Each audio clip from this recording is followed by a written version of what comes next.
Hey everyone, and thanks for joining us for our daily semifinal recap show. I'm your host, Lauren Kalil. Week 2 is underway for the CrossFit Semifinals, and we're headed back to Knoxville, Tennessee, this time to the Mid-Atlantic CrossFit Challenge. On the show to recap all the action is Dex Hopkins and Brian Friend. Dex, this time you're back in Knoxville, but not on the Coliseum floor.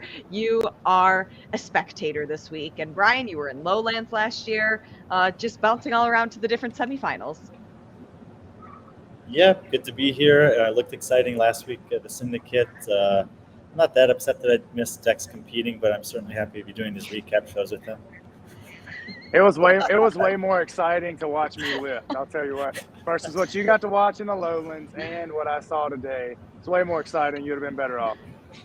The numbers don't lie. You're not wrong. Yeah, on that one. That's the only one I want to talk about. So there we go. Well, it's good to have you guys both here. We have a ton to unpack after just the first day of the event. We'll first just take a quick look at the leaderboard, our standings so far on the men's side. Saxon Panchik leads the way, followed by Dalen Pepper, Nick Thomas, Tyler Christoffel, and Louise Oscar Mora, all sitting in those top 5 positions, looking to head to the CrossFit Games. Any surprises of this order so early in the field? Brian? I'll just jump in here. I mean, I actually had a chance to meet Nick Thomas and his coach Caden yesterday. They're out of Washington and super nice guys. Nick Thomas is coached by Jake Marconi, fellows of hard work pays off pro programming. So it's kind of interesting dichotomy. We've had some coaches and athletes competing in the past out of HWPO and Hopper and Marconi. Now we have Marconi and Nick Thomas.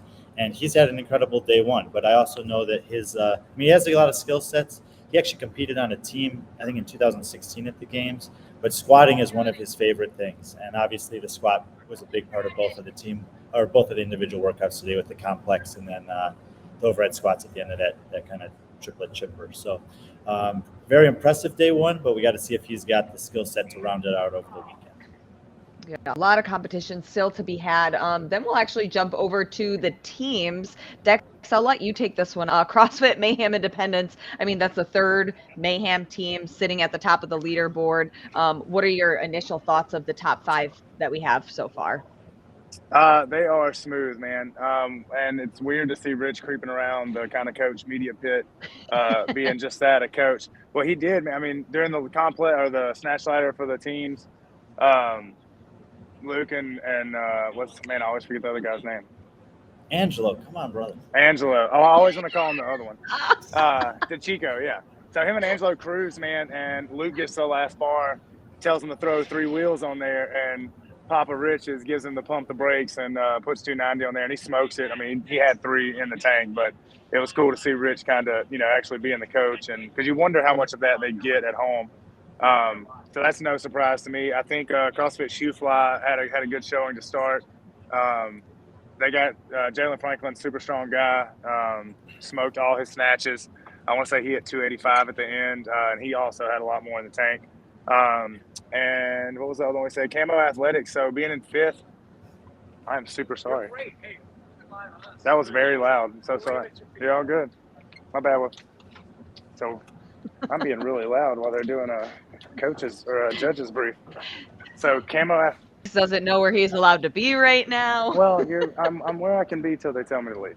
But they had a lady get disqualified last year, the Camo Athletics team, and then they take a 1 on the first actual teamwork workout. And so they have the teamwork stuff as a worm workout with some pairings to where it was kind of high output, but they work well together, and they had a successful season last year. It just kind of got, swindled by a lady that was getting a little extra. So it's cool to see them back in the mix. But other than that, man, it seemed like usual suspects for who we know on those teams. Sure. And then finally, just a quick look at the women's ranking. We have Brooke Wells at the top of the leaderboard, followed by Sydney Mikulishin, I'll help you. Right. Mikulishin. Thank you. I was like, I know her last name. Sydney Mikulishin, Shelby Neal, Faith Ferguson, and Danielle Brandon. Brian, any surprises here so far? I would say most surprising is Faith Ferguson, but kind of the most exciting for me is probably Shelby Neal. I was having my eye on her, I think, as a wild card pick coming into the weekend. I know she's got a pretty good skill set. I think she surprised herself on the lift with what she was able to hit. I don't know if anyone was able to see at home the celebration that she had afterwards. There's a lot going on the floor, but she was very excited about that. And in the midst of Brooke and Danielle kind of running away with that second workout, she just kind of stayed steady and cool and took a really impressive third place finish there. I think she's going to stay tough all weekend long, and she's got a good chance to remain in the top 5. So I was pretty excited by her day 1 performance. And speaking of the women and starting off heavy, they had the barbell complex. Kalarina Key in the very first heat, she was the one that took the overall first place, hitting 235 pounds. No surprises here, Brian, because we know that she's a super strong athlete, just nearly missed qualifying for a semifinal last year. I'd say if anything was surprising was that she power cleaned 235 the whole way, and her split jerk looks like a push press. Her and her husband are strong like that. Like, they are both strong. I did a competition with her husband a few months ago. He is the exact same crazy strong.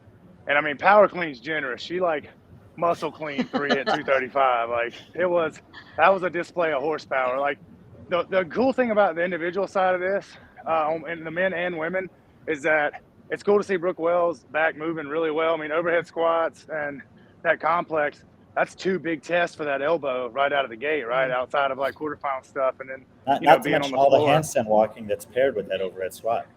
Yeah, and well, that and Danielle Brandon like is moving really well. Like, she's moved well before. I mean, I don't know. It was cool to see a drag race. And then on the men's side, man, Noah, the Panchik brothers, and Dallin, I mean, that was an awesome finish. Like, people were playing chess. Dallin had a late kick on the last workout. Saxon and Noah were in there kind of throwing haymakers. It's going to be a good weekend in that group on the top end for sure for both. That's for sure. And kind of going back to Brooke and Danielle Brandon, I mean, watching them in that heavy barbell complex, the split screen, if you watch the live stream, having both of them go for that 215. Brooke Wells ultimately made it. Danielle Brandon just missing it with the jerk. But again, super encouraging to see how strong Brooke Wells' elbow is holding up. I'll tell you this about Danielle Brandon. You know, in training, 205 was I think the best that she was able to do. And when she hit the 210 in round 2, I'm not sure if they got it on the live stream. I think they tried to, but Kotler was really excited about that. Like, that was a success for her. And so even going for the 215, I think it was just like playing with house money at that point. So I think despite the fact that she missed that jerk at the end, she was still really happy with that. Yeah, great to see. And it's always fun to watch those lifts too, and the celebrations and having the encouragement from your coaches. But moving on to the men's side, Zach Watts, in just the second heat, he hit 335 pounds. He then went for the 345, but wasn't able to finish the lift. But then in the third and final heat, we see big, beefy Luis Oscar Mora. He comes out hot out of the gate, just loads 335 pounds on, almost had it, but man, like, just starting the heat that way was incredible. That's a big, strong man. He was doing it in the back in the warm-up area, and he hit like he was doing like single clean and jerks, but it looked like he was going to do a thruster when he came out of the bottom. And I mean, he looks the part. That was a beefy man. But I think the time under tension just killed him for the jerk on that. I mean, the lifts did not look tough once he got through them. But I think that's a good testament to, like, that guy's got the power. And that's why I think that's such a good test now. And that's the most, like, CrossFit version. After doing it and seeing it, I think this is, like, the best CrossFit version of a strength test. Because, yeah, cool, anybody can wail on one, right? It doesn't expose your quality of movement or, that kind of repeatability that we like to see in CrossFit. And that guy's got it. But then you got to pay taxes on that jerk. Like I said last week, like, a lot of hearts are going to get broken on that jerk. And it's going to keep going. So luckily he ultimately made the lift. But Brian, I personally haven't seen him in a while. Was this something that you expected to see from Luis? Luis was a teenage games athlete in 2016. I think he took 4th that year. And we saw him a couple times. He was basically set up to be national champion in Mexico one year. And I'm not exactly sure what happened. But the last 2 years, we haven't really seen him at all.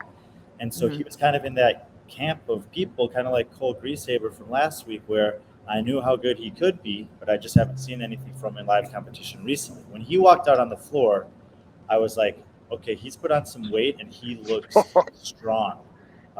Just a kind of a lesson for people in general. Like, I think he had in his mind 355 for that complex, but he's just started too heavy. When you're waiting in the corrals for that much time, like, just get a safe lift. Do the 315 first, go for the 335, tie for the event win, and then have fun with the last lift at the end. And I think that he probably just misappropriated what he could do as the first lift after that much waiting in that instance. And maybe he'll learn from that for the next time. And we'll get, I think if we get to see him in this environment again, he'll always be one of these guys that puts on a show on the lifting events. Dex, were there any athletes that surprised you that maybe they didn't lift as much as you maybe thought they could put up in the barbell complex? Yeah, I thought Noah would hit a little bit more than he did. He just, same thing. It was the jerk. He moved really well through the cleans. I know in the last one, it was one of like the longest, Brian's probably the same thing, the longest split jerk fights I've ever seen. He almost lunged off the platform just to kind of try to hold on to it. But yeah, that's one of the only ones. I thought Berman would hit a little bit more. But last week, and I think so, Louisa's coach was in my heat last week, and he did the same thing. Big, strong guy. They literally look like copies of each other. I didn't put that together until just now, but yeah, that guy. I was like, "Oh man, you're back this week too." He's like, "Yeah, one of my athletes," and so yeah, it looks like his son. It's crazy, but yeah, those are two I thought would put up a lot more. Zach, it's like to be expected. Kid moves so well; he's super explosive. You saw that last year. I was glad he got to put on a show with the clean. I know he's probably not happy about that last one, but yeah, it was. I thought Noah would smash out on that one, just because that's tailored a little bit more to the one rep overall, like just one hit, not his bag. I thought for sure that would be one that he did well on, but he's never a win the strength event guy anyway. He's a fitness man. So moving into event 2, starting with the women, midline sadness. It consisted of those GHDs, handstand walks, and then descending overhead squats with ascending weight. We talked a little bit about it, but the race for this one was really between Danielle Brandon and Brooke Wells, two athletes that are super strong upside down. But again, like, just to see Brooke's stability in her elbow, I think this really adds momentum to the rest of the weekend. With those two great finishes, were there any other athletes, Brian, that you were looking at that you were impressed with? Yeah, Brooke Wells obviously is a big question mark. Like, how good is she? How good can she be coming back from that at this point in the season? I think she's answering a lot of questions on day one already, but not knowing that coming into the weekend, one of the other women I was looking at as an outside chance to possibly win this weekend was Sydney McAlishan, and she's only 6 points. No, she's tied for first with Brooke right now on points. She's just behind her on the tie break. And I watched her in that workout. She's one of these athletes that she's not super fast on her hands. She was just as good as the other women on everything else, I think. Maybe a little slower on the cycle than GHD cycling than Brooke Wells, but I think pretty much everyone was. But she managed the handstand walks perfectly. She didn't miss any. She didn't get any no reps. She just moved at her own pace. She took advantage of the overhead squats that she was really good at. She's really young. She's 21 or 22. She's training with Ben Bergeron now. But the maturity that she showed in that workout is something that I've been looking forward to seeing, and we'll be looking for her from her throughout the rest of the weekend. And speaking of being quick on your hands, that was really the separator, or the way that people were handstand walking when we go into the men's final heat between Noah Olson, Dalen Pepper, and Saxon Panchik. Noah took a strong lead. The way that he cycles those GHDs, like, he was going like 1.5 times faster than anybody else on the floor. But then he started to break up those handstand walks, and that's really when Dalen and Saxon caught up to them. What does this say about what we know about Noah thus far, Dex? I don't think it's a kind of a big picture thing. I think, when there are things that I think we see a lot of athletes, like things that are strengths, sometimes will hurt them a little bit because they'll come out hot like this one. Like, he knows, hey, he can smoke GHDs, great handstand walker, overhead squats. The kid has the range of motion to be able to go wider with his feet and it still be a beautiful squat, kind of just variance wise. And so maybe he shot a hot shot and it kind of caught up to him. But also, man, it's he's in there with 3 other dogs, really. Like, Dalen Pepper is going to be a monster all weekend. Panchik brothers just consistently. And, like, seeing the maturity of Dalen on the back end of that. And he did it a little bit last year, but to start off the weekend, like, had a good lift. And then on that one where Noah comes out hot and, it's hard to lead but it's hard to be like, Dallin's still a younger guy in the pack, and then to play that game to where you're mature enough to kind of hold your water and make a hard push at the end. That was super exciting. But I don't think it's a big picture thing about Noah. I think he just shot a shot, and it, bottle rocket blows up in your hand sometimes. Brian, from what you know about these athletes, were you surprised to see Saxon take the cake for this one? No, not necessarily.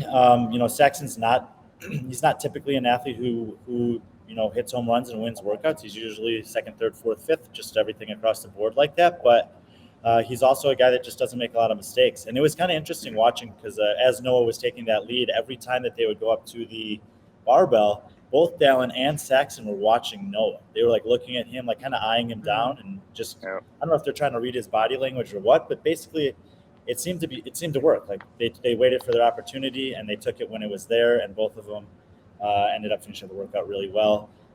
I'm curious in general about that from Saxon's perspective, if maybe that killer instinct is something that he's gonna, implement as part of his game, having, the few months that he has now training in Nashville with Tia.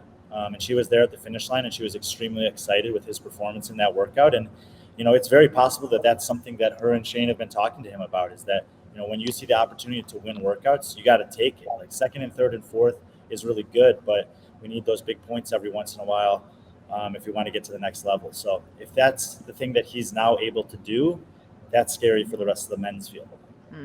Yeah, for sure. Finally, on to the teams. They started at event 1 with the team snatch ladder. The third Mayhem team, CrossFit Mayhem Independence, they took first, putting up 935 pounds. That's the same that Mayhem Freedom put up just last weekend at Syndicate. Dex, I don't know if we lost you or just there you are. He's back. That's a lot of concrete around here. What were your thoughts about what Mayhem Independence did on this workout? Do you think they were going to tie the score with the other Mayhem team? Yeah, man. So they have the bear, right? Like they have the large guy. Luke is a bear of a man. And Angelo's, typical CrossFit guy, but Luke's a big fella. And so the way they're setting up that last bar, which I love the bonus bar. I think that is a beautiful addition. Like that's awesome. But he was fired up after he smashed that 275. And then he looks at the lady, tells her he wants 3 wheels, looks at Coach, who hit the same score last week. Coach is like, no, 290, you don't need it.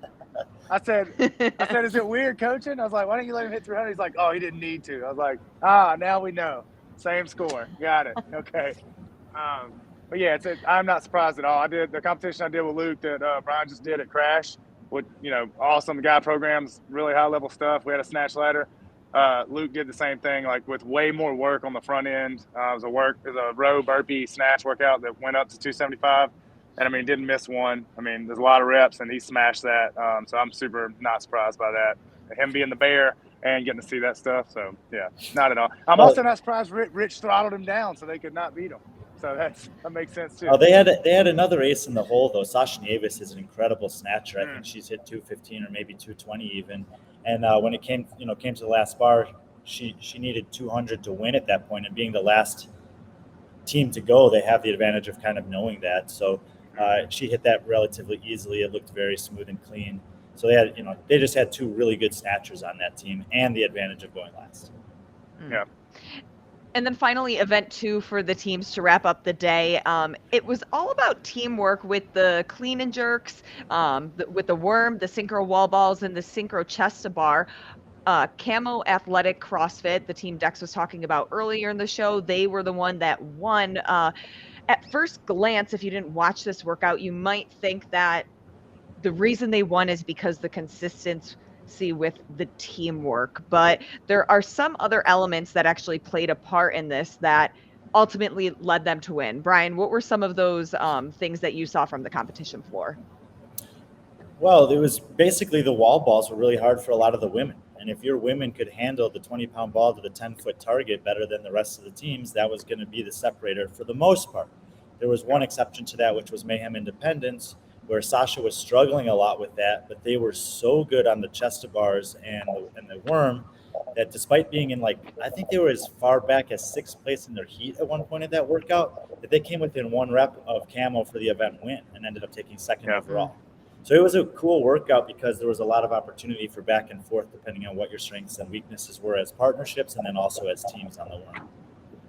Yeah. They're cracking down for the wall ball here too. So like seeing that because the standard normally, and then in the briefing, they did it last week too, the top of the tape is 10 feet, half the ball has to go over the tape.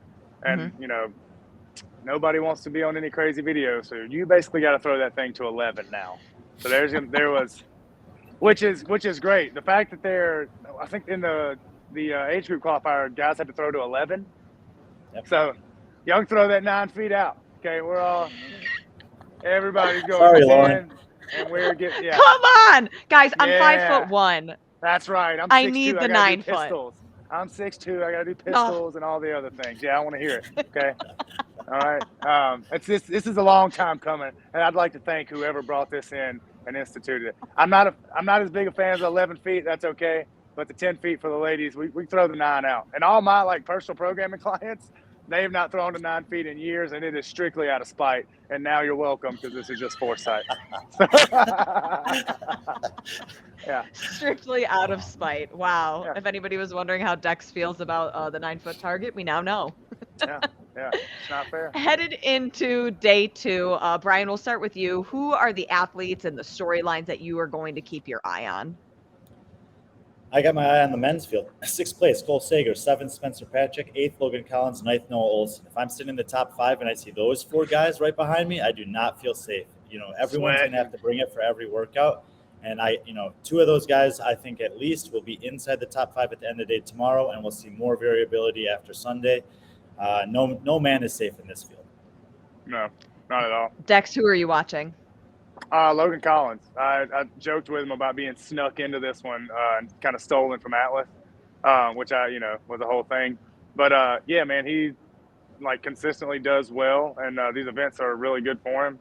So tomorrow, looking for him, looking for Zach Watts to make a little progress. Kind of had a rough end to the day today after having a hot start. And then Brian said, man, just looking forward to an awesome weekend of just straight drag racing. And you got to see a little bit of it at the end. So I hope the whole weekend's like that. It looks like the events are set up like that. And that's what I love to watch. The 2-minute victories and stuff like that are, okay. But the drag races where you're dying for the last few reps and you got to leap onto the thing and possibly eat it. It's beautiful. It's why you watch NASCAR, not for the racing, for the crashes.